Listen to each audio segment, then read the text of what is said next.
수족구병의 원인으로 알려진 바이러스들이 있는데요. 대표적으로는 콕사키 바이러스 A16이라는 바이러스가 있고 엔테로바이러스 71이라는 바이러스가 대표적인데, 엔테로바이러스 71이라는 바이러스가 뇌염도 일으키면서 이제 사망에 이르게 할 수 있는 위험한 바이러스 중에 하나입니다.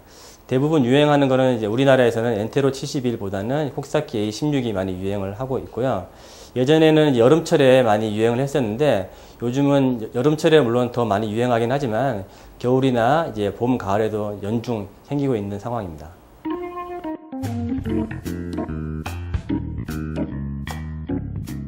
수족구 바이러스의 대표적인 증상은 이제 병 이름 말 그대로 입 안과 그다음에 손바닥, 발바닥에 수포를 동반한 발진이 생기는 게 가장 큰 특징인데요. 이 발진은 허벅지 뒤나 엉덩이 쪽에도 생길 수 있습니다. 근데 이 발진이 입 안에 생길 경우에 통증이 심하기 때문에 아이들이 먹지 못해서 탈수에 이를 수 있는 증상이 있을 수 있기 때문에 아이들이 상당히 힘들어하는 질환 중에 하나입니다.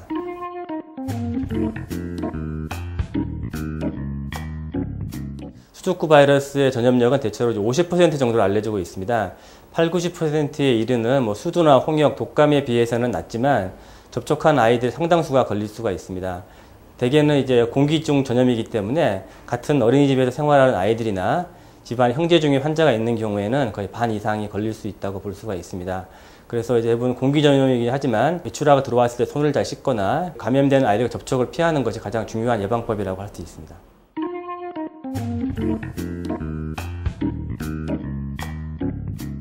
물론 어른들이나 면역력이 떨어진 노인들에도 증상이 있을 수는 있지만 특히 5세 미만의 그 해당 바이러스에 처음 노출됐을 경우에 가장 증상이 심하다고 합니다. 또 한 가지 특징은 이제 다른 홍역이나 수두 같은 경우에는 한번 걸리면 평생 걸리지 않는 데에 비해서 수족구병은 바이러스가 상당히 많기 때문에 똑같은 증상이 매년 반복될 수 있을 가능성이 있습니다.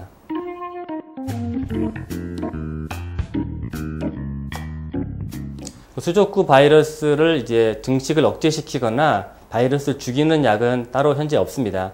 다만 증상이 쉽게 지나갈 수 있도록 도와주는 방법들이 있을 수 있는데요. 대표적으로는 입안에 염증이 심한 경우에 염증약이나 2차적인 세균 감염을 막기 위해 상생제를 먹는 게 필요할 수가 있고, 너무 어린 아이들은 이제 잘 먹지 못해서 탈수가 심해지면 그 탈수를 이제 보충해 주기 위해서 수액 치료 같은 게 도움이 될 수 있습니다.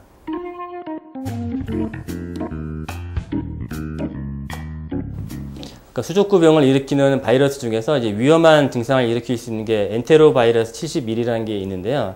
이 바이러스가 중국에서는 사망에 이르게 할 정도로 위험할 수도 있기 때문에 현재 중국에서 그 해당 바이러스에 대한 백신을 개발하고 있는 것으로 알고 있습니다. 하지만 현재는 이제 공식적으로 나온 백신은 없는 상태이고, 우리나라에서 흔히 일으키고 있는 이제 콕사키 바이러스 A16에 대한 바이러스에 대한 백신은 아직 없는 것으로 알려져 있습니다. 따라서 예방 백신으로 이제 수족구병을 예방할 수 있는 방법은 아직은 없는 상태입니다. 다만 아까 이제 개인 위생을 철저히 함으로써, 그리고 걸린 아이들과 접촉을 피함으로써 예방하는 방법이 현재로서는 최선의 방법입니다.